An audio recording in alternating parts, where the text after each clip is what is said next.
after he arrived, he took a chest x-ray of this beautiful young woman, Elena Hoyas. She was 21 years old. She had just been diagnosed with tuberculosis. It was a fatal diagnosis at that time. He promptly fell in love with Elena. He said in his memoirs that he had seen her face in his dreams his entire life. He truly felt that this woman was his destiny. The problem is she was 35 years younger and she was dying, and she didn't return his feelings. His hope was that if he could just save her life, she'd be so grateful that she'd fall in love with him too. So he did everything that he could to save her. He even went to her home and provided extra treatments. But sadly, just before Halloween 1933, she succumbed to her illness and she died at the tender age of 22. Well, the count was destroyed, just bereft. So he went to her family and he offered to pay for the funeral, and then he built her this elegant mausoleum in KeyWest Cemetery. This is where things start to get a little macabre. He went to visit her every night for 2 years and talk with her. He even invented a little telephone so they could speak directly. One night she answered him back. She begged him to remove her from her earthly prison. He did. He had a plan. He came under the cover of darkness with a toy wagon, and he removed her coffin from the mausoleum and towed it all the way across the island to the Marine Hospital, which was near Mallory Square. And there, he had this invention waiting for her, the Countess Elena, a wingless airship. He built this just for her, so that he could launch her into space, and the radiation would heal her body and bring her back to life. And then they could fly away together. If you don't believe me, you can read his memoirs. He details this in great detail. Well, none of that exactly worked out the way he planned. The powers that be at the hospital said he had to remove this eyesore.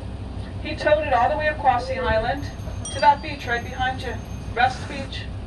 And there they sat with Elena inside. Well, as you can imagine, in 1933, the town was growing. People were curious. So he was afraid that his secret was going to be discovered. Carl had to move Elena one more time. This time to his house, which is just a few blocks from here on Flagler Avenue. And inside he had his laboratory. And this is where his restoration efforts began.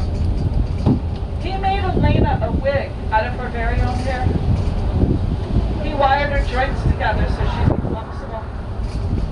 He used mortician's wax to preserve her body flesh. He even replaced her internal organs with rags and tubes.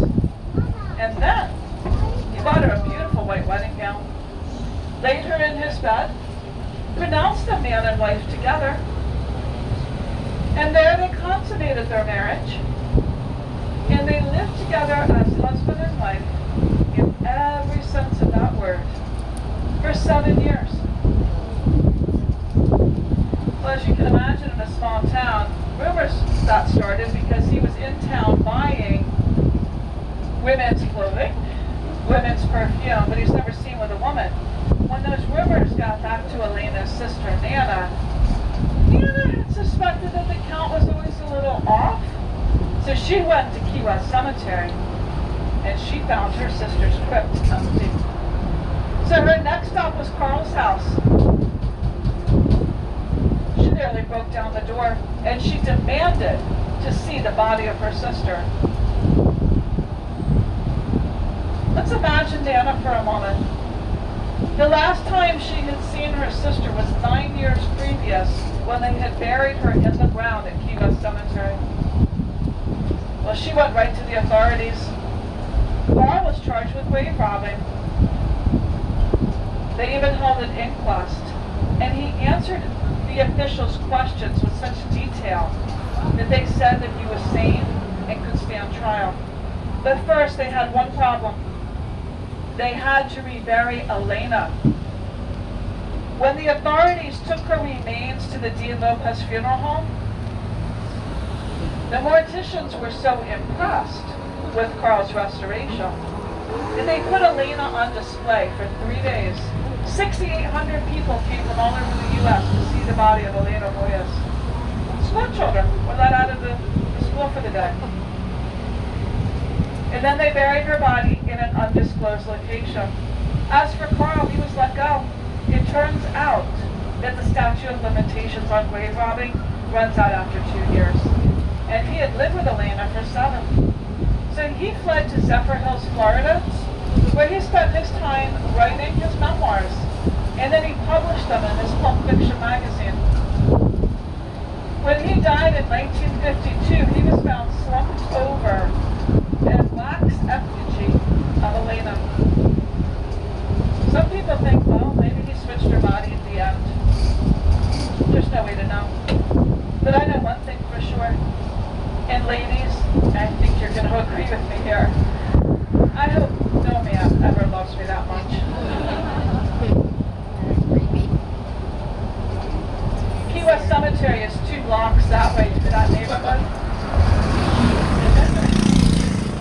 If you have time to visit it, definitely worth a stroll. Now, the really old timers in KeyWest, the old conks, they think that Elena's body was taken to the cemetery but buried under the roadway that they were building, so it can never be dug up or disturbed. And the really old conks say it was moved to the oldest house and it's buried in the garden. Like I said, we'll never know. We're approaching the KeyWest Historic Seaport, and although this is a beautiful neighborhood now, back in the 40s and 50s, it was rough and raunchy.